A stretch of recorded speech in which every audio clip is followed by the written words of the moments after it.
get ready with me to record a podcast. If you didn't know that I had a podcast, I do. It's called Manifested Drama.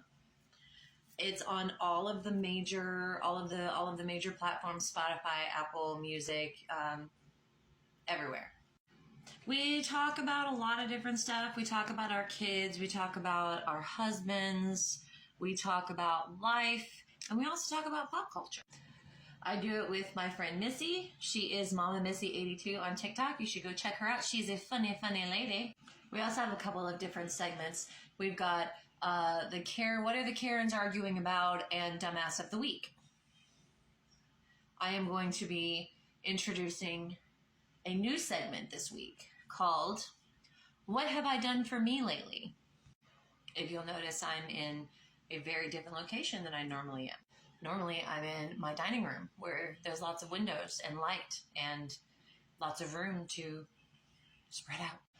But I have been sequestered in the bedroom because I've been experiencing some weird health happenings. A few nights ago, Wednesday night, it's Sunday afternoon now, so Wednesday night, I was getting ready for bed, and all of a sudden I just broke out into a cold sweat and got really dizzy. The next thing I know, I am on the floor in my boyfriend's arms, listening to my son call 911 because his mother is laid out on the floor, passed out. Let me tell you, as a mother, there is no worse feeling than listening to your 15-year-old son calling an ambulance for you. So the EMTs get there, and they start doing all like the normal vitals. They even hooked me up to an EKG machine. As I was lying there on the floor and they're doing all of their tests and asking all their questions, I felt fine. I felt coherent and present and lucid. I didn't really feel like there was anything going on until they set me up. I have to get close to my mirror to do my eye.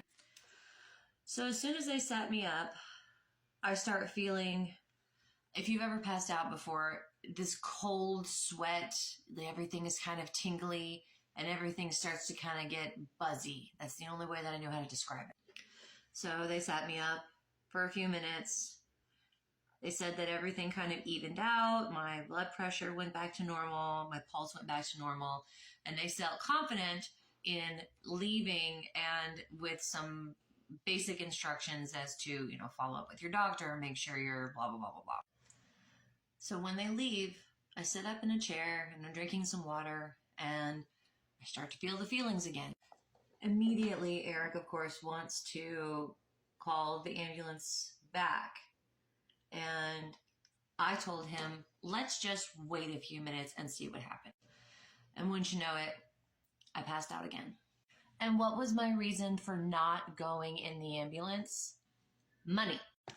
Which a lot of you, I'm sure, will say, money's not a good enough reason to neglect your health. And you would be right. You're right. Money is not a good enough reason to neglect your health. But when you're struggling to support your own children, the last thing that you need is a $2,000 bill from an ambulance company. Can someone explain to me why it costs $2,000 to get a ride in an ambulance? Anybody. So while the EMTs were there, they determined that I was probably dehydrated and exhausted because on top of working a 40-hour 9 to 5 Monday through Friday, I've also been door dashing almost every single day, every week for weeks now. So I've essentially been working 2 full-time. Well, just quit one of your jobs. Oh, maybe if it was only that simple. I could sit here and wax rageous about the cost of living versus the cost of healthcare versus the average income of the normal American. I'm not going to do that because the fact of the matter is I have not been taking care of myself. I work too much. I worry too much. I eat like crap. I don't drink enough water. So at 42 years old, you think that I would have this whole taking care of myself thing on lock by now. The fact is, it is so easy for you to neglect yourself for the sake of taking care of somebody else. It's not to say that Babe doesn't do his part. He's working 2 jobs too. And that's what's so stressful. The fact that we're both working 2 jobs and it's still not enough. That is the definition of feeling like a failure right there, is having to repeatedly tell your kids that we can't do this or they can't have that for the simple, stupid reason of not having enough money. When the cold hard fact is, they're not going to have a mom for very much longer if I don't get some control of myself and learn how to start putting myself first, at least every now and then. I do not want my kids to have that sad story of, oh, my mother died when I was in high school. No child should ever have to endure that. No parent should ever want their kids to have to live through that, which is the reason why, yes, I've said it many times before that I'm going to make the changes.